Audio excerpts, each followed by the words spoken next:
अपनात्मा परमात्मा कबीर जी ने इस उद्देश्य से कि गुरु जी के बिना मोक्ष नहीं हो सकता, और यदि मैं गुरु नहीं बनाऊंगा तो आने वाले समय में ये कहा करेंगे, काल का दाव लग जाएगा कि कबीर जी ने कौन सा गुरु बनाया था, बगैर गुरु के ही बात बन जाएगी और काल फिर मेरी आत्माओं को धोखा दे देगा। इसलिए उस परमेश्वर ने, अब वो ऋषि किसी के ज्ञान में तो सुने को नहीं, कौन, स्वामी रामानंद जी ब्राह्मण पंडित, परमात्मा ने उसको ज्ञान सुनाने का कौन सा तरीका अपनाया। एक 2.5 वर्ष के बालक का रूप धारण किया। जब परमात्मा 5 वर्ष के थे कि लीला में शरीर कर रहे थे 5 वर्ष के, उस समय 2.5 वर्ष के बच्चे का रूप धारण किया और पंचगंगा घाट के ऊपर काशी में, जहां रामानंद जी स्नान करने के लिए जाया करते थे, वहां एक घाट बना हुआ था पक्की पौड़ियों का। उन पौड़ियों पर जाकर कबीर परमेश्वर जी 2.5 वर्ष के बच्चे के रूप में लेट गए। स्वामी रामानंद जी सुबह सुबह जाया करते थे ब्रह्म मुहूर्त में, गर्मियों के दिन थे। जो ही वो नीचे पैड़ियों से उतर रहे थे, परमात्मा कबीर जी 2.5 वर्ष के बालक का रूप धारण करके लेटे हुए थे। स्वामी रामानंद जी की खड़ाऊं सिर में लगी, काठ की खड़ाऊं पहना करते थे। खड़ाऊं लगते ही परमात्मा ने रोना शुरू किया, जैसे बालक चिल्लाते हैं। रामानंद जी एकदम बहुत तेजी से झुके, और किसी बच्चे का चोट लगी। क्यों, दया होती है संत में, चाहे वो किसी का भी साधक है, अगर वो संत लक्षण है उसमें, तो उसमें दया अवश्य होती है। एकदम नीचे झुके थे, गले में एक कंठी होती है, एक मनिये की, तुलसी के लकड़ी का एक ही मन का होता है। वो रामानंद जी अपने गले में डाले रखा करते थे, और अन्य जो शिष्य बनाते थे उनके भी एक वही माला देते थे, कंठी बोलते उसको, एक मनके की। और वो प्रतीक होता था कि ये वैष्णव परंपरा से रामानंद जी का शिष्य, वैष्णव साधु के प्रतीक होती थी, और एक तिलक लगाते थे ऐसे। रामानंद जी जैसे झुके, उनके गले की वह कंठी निकल के कबीर परमेश्वर के गले में डल गई। रामानंद जी ने कहा कि बेटा राम राम बोल, राम राम बोल। सिर पे हाथ रखा छोटे बच्चे के, रो ना बेटा, बैठ जा यहाँ। परमात्मा चुप हो गए, उन्हें तो लीला करनी थी ये। और कहा बेटा, रामानंद जी कहने लगे कि बेटा तू यहाँ बैठा रहे, मैं स्नान कर लेता हूँ, आश्रम में ले चलूंगा, और दिन में जिसका भी होगा पता करके तुझे भिजवा दूंगा, डरना मत। रामानंद जी स्नान करने लगे, परमात्मा वहां से अंतर ध्यान हो गए, उनका काम पूरा हो लिया था। अंतर ध्यान होकर के अपने मुंह बोले माता पिता नीरू नीमा की झोंपड़ी में आकर सो गए। कुछ दिन के बाद परमात्मा ने क्या किया, एक रामानंद जी का शिष्य विवेकानंद, अब रामानंद जी ने 1400 ऋषि बना रखे थे, 1400 चेले थे ऋषि, जो प्रचार करते थे रामानंद जी किसे ग्रहण ज्ञान का। और रामानंद जी सुप्रसिद्ध थे कि ये वेदों और गीता और पुराणों के मर्मज्ञ ज्ञाता है। विवेकानंद जी जो महर्षि रामानंद जी के शिष्य थे, विष्णु जी के उपासक थे, विष्णु पुराण के अंदर सुना रहे थे विष्णु जी सर्वेश्वर हैं, महेश्वर हैं, और ये सब के मालिक हैं, ये सब सृष्टि रचनहार हैं। यही 3 रूप धारण करके सृष्टि स्थिति और संहार का कार्य करते हैं। ये स्वयं अजन्मा है, इनके कोई माता पिता नहीं है। अब उधर से परमात्मा कबीर जी जैसे ये वैष्णु तिलक लगाते हैं, ऐसा लंबा तिलक नाक के ऊपर कर माथे ते चंदन का सफेद तिलक ला रखा, और परमात्मा छेड़छाड़ करे बिना रहा नहीं करते, क्योंकि वो तो आए इस उद्देश्य थे। तो जब स्वामी जी ने, विवेकानंद जी ने अपना भाषण पूरा कर लिया, सत्संग पूरा कर लिया, जब कबीर जी खड़े हो गए और करबद्ध होकर कहने लगे कि स्वामी जी एक शंका है मेरे मन में, उसका समाधान चाहता हूँ। विवेकानंद जी ने सोचा ये कोई वैष्णव भगत है, पूरा तिलक ला रहा है, होगा बच्चे का कोई शंका, बता देता हूँ। 5 वर्ष की आयु थी जब परमात्मा ने पूछा कि कौन ब्रह्मा की पिता है, कौन विष्णु की माँ, शंकर का दादा कौन है, हमको देवो बता। अब इस बात के ऊपर समस्या पैदा होगी। कहने लगे भाई ऐसा कुछ नहीं है, इनके कोई माता पिता नहीं है, ये तो अजर अमर है, सर्वेश्वर है, स्वयंभू है, फलाना है। तब परमात्मा ने कहा कि स्वामी जी, शिव पुराण के अंदर रुद्र संहिता पढ़ कर देखिएगा, 5वें, 6ठे, 7वें और 8वें, 9वें अध्याय में, उसमें इनके विष्णु जी के माता पिता भी हैं। अब स्वामी जी वहीं पर ले रखी थी उसने, वो उसी समय खोला शिव पुराण को और देखा, देख भी लिया लेकिन माना नहीं। अपना आत्माओं परमात्मा 600 वर्ष पहले कहा करते थे कि 3 पुत्र अष्टंगी जाए, ब्रह्मा विष्णु शिव नाम धराए। माँ अष्टंगी पिता निरंजन, ये जम दारुण वंशन अंजन।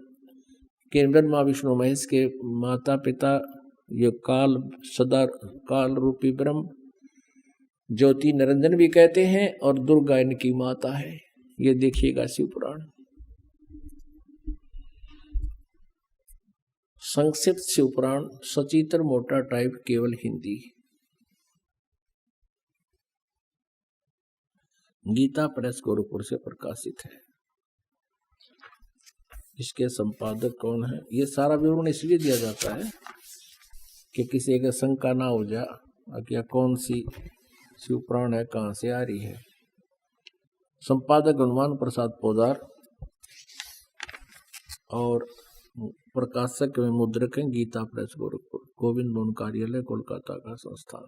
अब देखिएगा ये रुद्र संहिता अध्याय नंबर 5 हम नीचे देखेंगे, पृष्ठ नंबर 98 से, यहां से आ जाइए। 5वां अध्याय। अपने पुत्र नारद की यह बात सुनकर लोक पितामह ब्रह्मा वहां इस प्रकार बोले। ये 6ठा यहां प्रारंभ हो गया, 6ठे में पढ़ेंगे। ब्रह्मा जी ने कहा, ब्रह्मन, ये 99 पृष्ठ पे, ब्रह्मा जी ने कहा, ब्रह्मन अपने पुत्र को कह रहा है, ब्रह्मा जी नारद को, देव शिरोमणे, तुम सदा समस्त जगत के उपकार में ही लगे रहते हो। तुमने लोगों के हित की कामना से ये बहुत उत्तम बात पूछी है। नारद ने पूछा था कि इनकी सृष्टि कैसे हुई सारे संसार की, तो ब्रह्मा जी बता रहा, जिसमें समस्त चराचर जगत नष्ट हो गया था, सर्वत्र केवल अंधकार ही अंधकार था, न सूर्य दिखते थे न चंद्रमा, अन्य ग्रहों और नक्षत्रों का भी कोई पता नहीं था, न दिन होता था न रात, अग्निवायु कुछ भी नहीं था, सता नहीं थी। उसमें तत् सद्ब्रह्म, इस श्रुति में जो सत सुना जाता है वो एकमात्र शेष था। अब आगे देखिएगा 100 पृष्ठ पे। जिस परब्रह्म के विषय में ज्ञान और अज्ञान पूर्ण उक्तियों द्वारा इस प्रकार विकल्प किए जाते हैं, उसने कुछ काल के बाद द्वितीय की इच्छा प्रकट की। उसके भीतर एक से अनेक होने का संकल्प उदित हुआ। उस निराकार परमात्मा ने अपनी लीला शक्ति से अपने लिए मूर्ति यानी आकार की कल्पना की। मूर्ति माने आकार।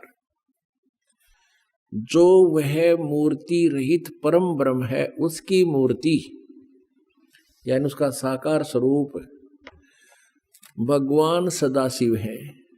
अर्वाचीन और प्राचीन विद्वान उन्हीं को ईश्वर कहते हैं। उस समय एकाकी रहकर स्वेच्छानुसार विहार करने वाले उन सदाशिव ने अपने विग्रह से स्वयं ही एक स्वरूप भूता शक्ति की सृष्टि की, जो उनके अपने श्रीअंग से कभी अलग होने वाली नहीं थी। उस पराशक्ति को प्रधान प्रकृति गुणवती माया बुद्धि तत्व की जननी और विकार रहित बताया गया है। ये काल के शरीर से निकाली थी परमात्मा ने। परमात्मा ने ब्रह्मा जी को कुछ ज्ञान बताया था, उसी ज्ञान के सुने सुनाए को ये ऐसे बता रहा। वह शक्ति अंबिका कही गई है। उसी को प्रकृति सर्वेश्वरी त्रिदेव जननी नित्य और मूल कारण भी कहते हैं। ओहे, त्रिदेवदन्नी ब्रह्मा विष्णु महेश की माता, सदाशिव द्वारा प्रकट की गई उस शक्ति के 8 भुजाएं हैं। ये दुर्गा है, स्पष्ट हुई।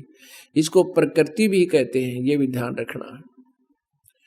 ये आपके गीता जी में काम आओगा, जो ब्रह्मा विष्णु महेश की उत्पत्ति कोड वर्डों में लिखी हुई आपको दिखाएंगे। नाना प्रकार के आभूषण उसके श्री अंग की शोभा बढ़ाते हैं, दुर्गा की महिमा है। वह देवी नाना प्रकार की गतियों से संपन्न और अनेक प्रकार के अस्त्र शस्त्र धारण करती है। एकाकिनी होकर भी वह माया संयोग वसात अनेक हो जाती है। यानी इसने ही 3 रूप बनाए थे, श्यावत्री, लक्ष्मी और पार्वती के, और एक एक पुत्र से उनका ब्याह कर दिया था। ये भी स्पष्ट है इसमें। एकाकिनी होकर भी वह माया संयोग वसात अनेक हो जाती है।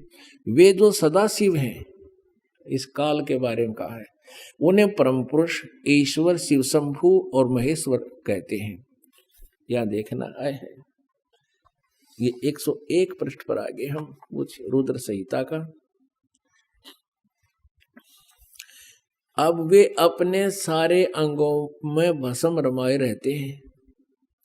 दुर्गा की तो जानकारी पूरी हुई। अब इस काल रूपी ब्रह्म, इस ज्योति निरंजन काल की महिमा है। वे अपने सारे अंगों में भस्म रमाए रहते हैं। उन काल रूपी ब्रह्म ने, इसको ब्रह्म कहो, काल कहो, काल रूप ब्रह्म कहो, सदाशिव कहो। ये काल जो है अपने पुत्र कभी शिव रूप में आ जाता है, कभी ब्रह्मा रूप में, विष्णु जी के रूप में। तो उन काल रूपी ब्रह्म ने एक ही समय शक्ति के साथ, नाथ ने शिवलोक नामक अक्षेत्र का निर्माण किया था। उस उत्तम अक्षेत्र को काशी कहते हैं। वे प्रिया और प्रियतम रूप शक्ति और शिव जो परमानंद स्वरूप है, उस मनोरम क्षेत्र में नित्य निवास करते हैं। वे प्रिया और प्रियतम यानी पति पत्नी रूप में शक्ति और शिव, दुर्गा और ये काल रूपी ब्रह्म, ये सिद्ध हो गया कि दुर्गा और काल है जो परमानंद स्वरूप है, उस मनोरम क्षेत्र में नित्य निवास करते हैं। यहां देखो, देवर से ब्रह्मा बता रहा है अपने पुत्र नारद को, एक समय उस आनंद वन में रमण करते हुए शिवा और शिव के मन में, दुर्गा और काल के मन में यह इच्छा हुई कि किसी दूसरे पुरुष की सृष्टि करनी चाहिए, जिस पर यह सृष्टि संचालन का महान भार रखकर हम दोनों केवल काशी में रहकर इच्छा अनुसार विचरे और निर्वाण धारण करें। इन्हें सोचा कि को बालक उत्पन्न करा और उसने सारा ढूंढमा से मिलवा दें। क्या ऐसा निश्चय करके शक्ति सहित सर्वव्यापी परमेश्वर शिव ने अपने वाम भाग के 10वें अंग पर अमृत मल दिया है, यानी पति पत्नी व्यवहार किया। फिर तो वहां से एक पुरुष प्रकट हुआ, यानी एक बालक की उत्पत्ति हुई। उसका नाम केदरा, वह शिव पुराण 102 पृष्ठ पे। शिव ने कहा, इस काल ने कहा कि वत्स बेटा, व्यापक होने के कारण तुम्हारा विष्णु नाम विख्यात हो। अब ये हो गया 6ठा अध्याय यहाँ समाप्त। अब 7वें में क्या कहता है ब्रह्मा जी? ब्रह्मा जी कहते हैं देवर से, यानी नारद जी, तत्पश्चात कल्याणकारी परमेश्वर सांब सदाशिव ने पूर्ववत प्रयत्न करके जैसे विष्णु पैदा किया, मुझे भी अपने दैन्य अंग से उत्पन्न किया। अपनात्माओं, यहाँ इस शिव पुराण के अनुवादकर्ता ने यहाँ तक गड़बड़ कर दी कि भाई शिव जी से शिव की उत्पत्ति कैसे लिखूं, गोलमोल कर दिया। अब देखो, कहते हैं सच्चाई छुप नहीं सकती। चोर चोरावे तू बड़ी गाड्डे पानी में, वह गाड्डे वह ऊपर आवे जो सच्चाई छनी ना। ये देखिए 110 पृष्ठ पे। अब 9वां अध्याय के लास्ट में लिखा कि इस प्रकार ब्रह्मा विष्णु और रुद्र, इन 3 देवताओं में गुण है परंतु शिव गुणातीत माने गए। ब्रह्मा विष्णु और शंकर, रुद्र कहो चाहे शंकर कहो, शिव को महेश कहो, इन तीनों देवताओं में तो गुण है और ये चौथा इनका पिता इन न्यारा है। हो गए 4 न्यारे न्यारे।